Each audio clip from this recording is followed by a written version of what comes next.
Time my first guest says that the chair of the Federal Reserve is arguably the most powerful economic official in the United States and the least accountable. He also says that there's a difference, folks, between the Fed being independent and immune from failure. So I'm going to bring in now Azoria CEO James Fishback. James, you wrote a piece last week. It was really a marvelous piece, and you said that Trump should have the power to fire Powell, and you think also that maybe it could come through this Wilcox decision. Maybe that would sort of set a legal path for Trump to do so. Why do you feel this way? Well, good afternoon, Charles, and happy Easter. Look, the President of the United States absolutely under our Constitution has the right to remove any executive officer, and Jay Powell is no exception. I laid out the legal argument last week, but this week I have to tell you, after Jay Powell's speech in Chicago where he was engendering all of this negativity and pessimism, he talked about 4 key areas of President Trump's agenda: immigration, deregulation, fiscal policy, and tariffs.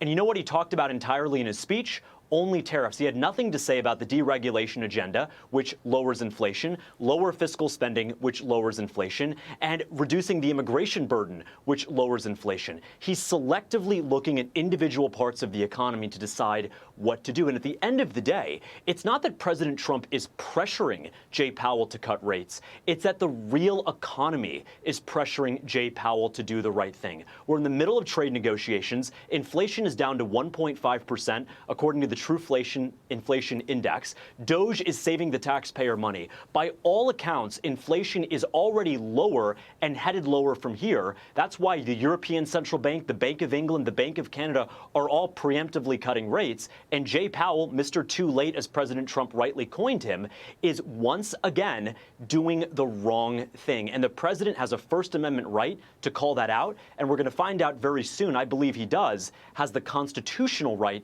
to remove the Fed chair, which he should absolutely consider.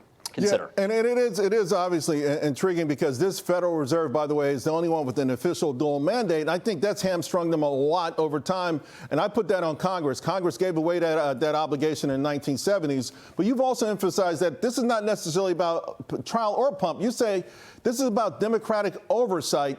And I want to get to that for a moment because I started this piece off showing how Powell cut rates last year right before the election. Many people at the time thought it was politically driven. I pushed back against that. But also it was 2 days after a scathing letter from Senator Warren. And it does feel like Republican presidents, particularly in recent history, have had a really hard time with Fed chairs. Is there something political going on? Yeah, there is. And just look at the numbers, Charles. For every 1 Republican economist who works at the Federal Reserve, there are 10 Democrat economists. For every $1 donated from Fed employees in the 2020 election, 97 cents went to Democratic candidates or causes. The rate cut that had no justification in fundamentals of the economy before the election was designed to throw Kamala Harris a lifeline. And now when there's a real justification with lower inflation in the midst of a trade negotiation, a real justification for lower rates, Jay Powell wants to do absolutely nothing except stand in the way. And so it's right that President Trump is calling this out. He has many options in front of him. But I just wish that Jerome Powell would do the right thing. Look at the facts. Right. Look at what his colleagues in Europe and Canada and England are doing and lower rates to support our economy in this critical transition period. So, James, many are concerned, myself included, at firing Powell at this very second, with the market as fragile as it is, could actually do more harm than good. Some have also talked about a shadow Fed chair. Would you be open to that? I would be open, and I would be honored if the president would consider me for shadow Fed chair. I've been following this for a decade now, looking very closely at Fed policy and its implications, not just on the stock market, Charles, but on real America.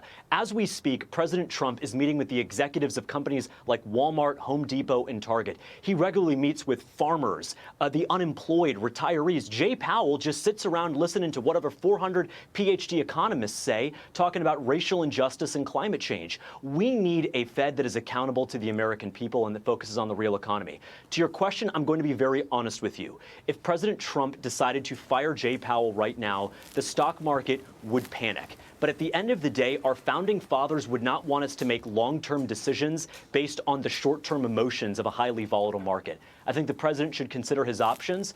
And at the end of the day, ultimately, the American people and history, not the stock market, are going to decide his fate. James, good stuff. I implore everyone to get a chance to read your article, and certainly the topic is moving markets today. Thank you very much. Thanks, Charles.